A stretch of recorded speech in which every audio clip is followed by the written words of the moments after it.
My courses align with the program outcome in a number of ways. I teach across multiple disciplines. I consider pretty much myself as a generalist because I'm a skills background, I have an editorial background, and I teach in professional communication. So on the one hand, I might teach a course in public relations, which is conceptual, and on the other hand, I teach desktop publishing, which is software-based and needs to be delivered by distance, to students anywhere, anytime. So I'm fairly lucky, I'm the head of program, so I'm able to see how it all fits in.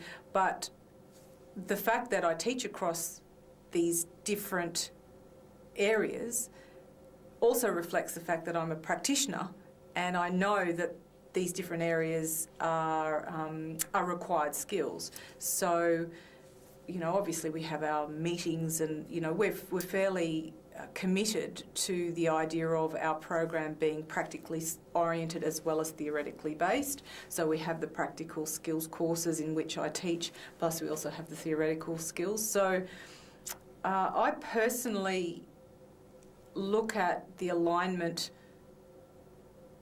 on an annual basis, I suppose, when I'm reviewing the courses in terms of they have to be up to date. I every week work in the area in my part-time role in the Army Reserve, so I know what I need to know. I know what students need to know in the area, so I'm very fortunate in that respect. But also as a program, we do a lot of work in making sure that the courses are aligned and that the skill set. We often have conversations about how students are working and how a particular set of program students might be working in desktop publishing. For example, we know that a certain program students don't do very well, they really struggle, but another set, multimedia students, for example, do very well, and professional communication students do very well. So obviously there's a gap in another program there. So we have a lot of conversations like that, and I think that's important. Great, mate. Next question is, how I demonstrate to students that I'm using student feedback to enhance the quality of the course. How do you let students know? I think it's really important. I'll start that again. I think it's really important for students to know what you've done previously to enhance the course at the starting point and what you're actually doing throughout the course. And my view is a really simple one. A happy student is someone who doesn't make my life difficult.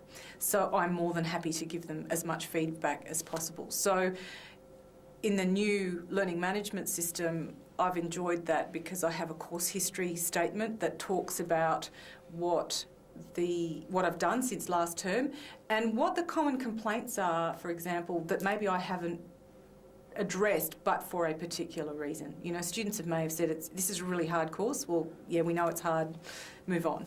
So there are other points, students last term, for example, in desktop publishing had comments about the textbook. They wanted it to be compulsory. We had not made it compulsory for a reason, so we've now made it compulsory again. So that's part of the course history statement, is that we tried to not make it compulsory.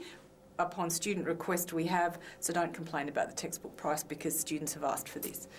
I've also implemented mid-course feedback and post-course feedback. So mid-course feedback, I actually post a video response to say these were the common issues, this is what we will do about them, this is what we won't do about them, this is a thanks, nice to know, but and that worked very, very well in my desktop publishing course in term 1, which, for example, had a 25% failure rate, so a higher failure rate than normal, but a 100% very satisfied or satisfied, with detailed comments that talked about how difficult they found the course, how difficult they found the software, etc. But nonetheless, they enjoyed the experience. So that was a very good balance to have against, quite a high failure rate because we know it's a difficult course. And I found that ability to give people feedback along the way probably helped in that respect. I think if I hadn't had that opportunity, I probably would have had more people not really understanding the motivation.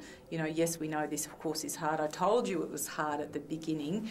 I told you it was hard in the middle, and it's still hard at the end, but we guaranteed it would be easier by the end, and hopefully you found it that way. And the overwhelming feedback was, yes, we did, and we probably wouldn't have stuck there unless you'd kept saying, we know it's hard, but keep going. So I do use it, and I think it's really important just to set their expectations. I don't want to be measured against something I can't meet, and I think that often their expectations are quite unreasonable, frankly, and when you're juggling 4 coordinations and other commitments such as research and teaching and so on, you need to be very, very clear about